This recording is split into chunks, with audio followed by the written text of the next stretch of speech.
Ok, salut les amis. Bonjour là-bas. Bonjour chez vous. Je suis vraiment très heureux ce matin de vous retrouver.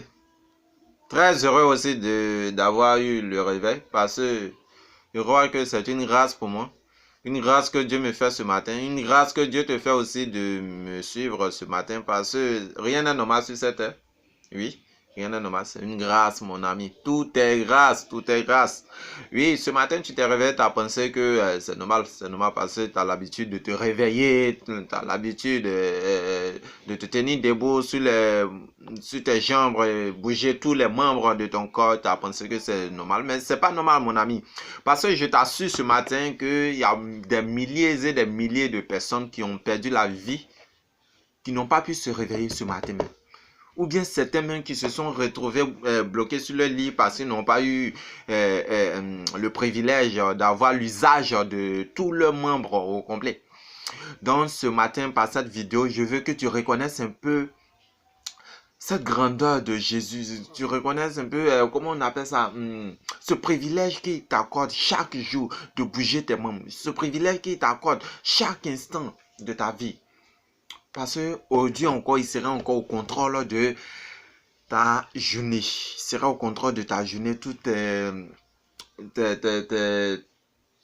ta vie, ta famille, va garder ta famille, va garder ton entourage, il va garder tes projets et tout, tes pensées et tout, il contrôlera tes pensées et tout.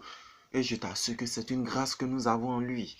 C'est une grâce. Donc, ne minimisons pas cette grâce-là, ne pensons pas que c'est normal. Non, rien, ce n'est pas normal. Ce n'est pas normal. Parce que, imagine-toi, quand tu es souffrant, tu as l'impression que tu n'as jamais été en bonne santé. Tu as l'impression que tu n'as jamais été en bonne santé. Quand tu es aussi malade, tu as l'impression... Oh mon Dieu, excusez. Quand tu es aussi en bonne santé, tu as l'impression que tu n'as jamais été malade. Tu n'as jamais été malade. Tu n'as jamais été souffrant. Pour vous dire quoi? C'est que l'homme ne peut pas se maîtriser, mais Dieu seul, Jésus seul connaît ce qui va se passer dans les 2 secondes qui vont suivre. C'est pourquoi il faut lui rendre gloire, il faut lui rendre honneur. Il faut lui rendre honneur. Par cette exhortation, je vais vous donner un petit témoignage. Hier, comme ça, j'étais allé au plateau, aller faire une course, c'est-à-dire retirer un papier que je devais envoyer à quelqu'un. Et dans ces courses et tout, il y avait tellement bougé que à mon retour, j'étais très fatigué, épuisé même. Et je marchais comme ça, arrivé dans mon quartier. En marchant, j'ai croisé un frère.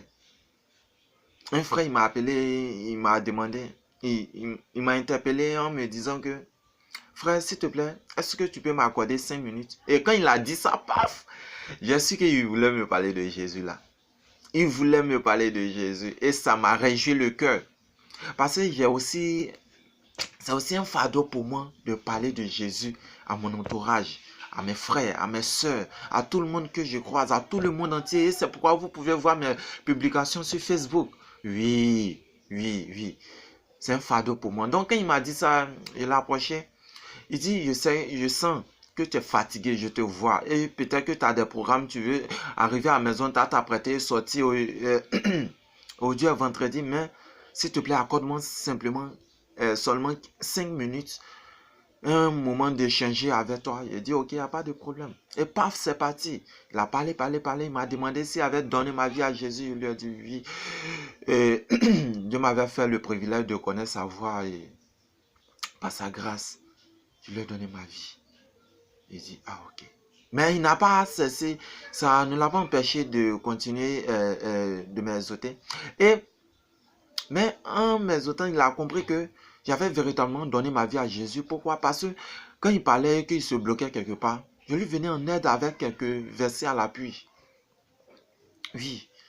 Mais il a continué. Et j'ai senti qu'il était sous la conduite du Saint-Esprit. Mais je vous assure les frères, je vous assure les amis, quand on a fini d'échanger, c'est comme s'il y avait un poids sur ma tête et quelqu'un venait me dire que viens que je t'aide à décharger ce poids qui est sur ta tête. Et c'est comme si on m'enlevait cette charge-là. Et je me suis senti libre. Je me suis senti léger, je vous assure. Je me suis senti libre. Et qu'est-ce qui a fait cela? C'est la parole. C'est la parole. La Bible dit, nous ne nous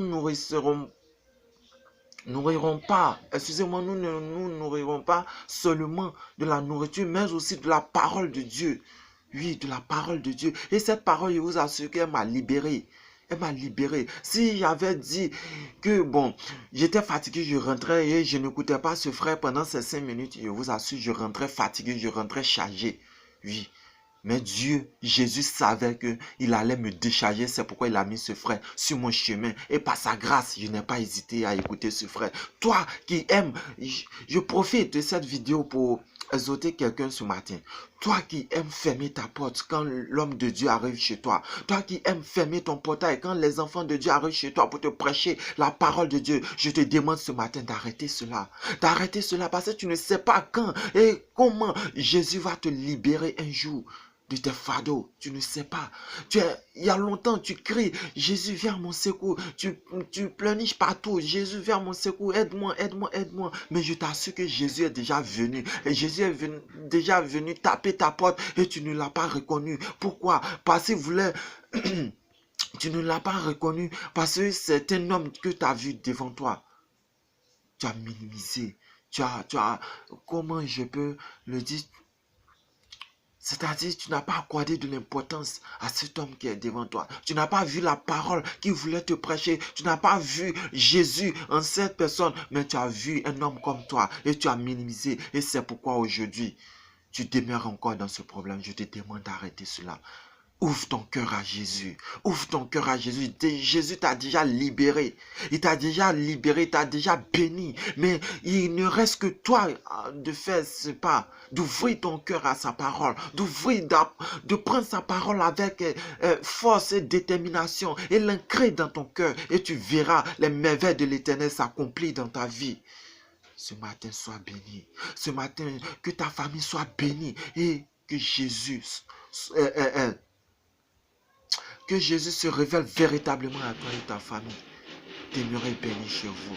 Et bonne journée, surtout bonne journée à vous et bonne fête à vous. Ciao. C'était pour vous exhorter ce matin. J'aurais à faire cette petite vidéo de 5 et 10 minutes pour exhorter tout un chacun de nous. Oui, j'ai vraiment pas l'habitude de le faire, mais je vois que l'heure est grave, les gars. L'heure est grave, les gars. Et le diable veut s'en prendre aux enfants de l'Éternel. C'est pas normal. Nous devons nous lever comme un seul homme et lui dire non, non. Nous savons qui nous sommes en Christ. Jésus vous bénit. Au nom de Jésus. Amen.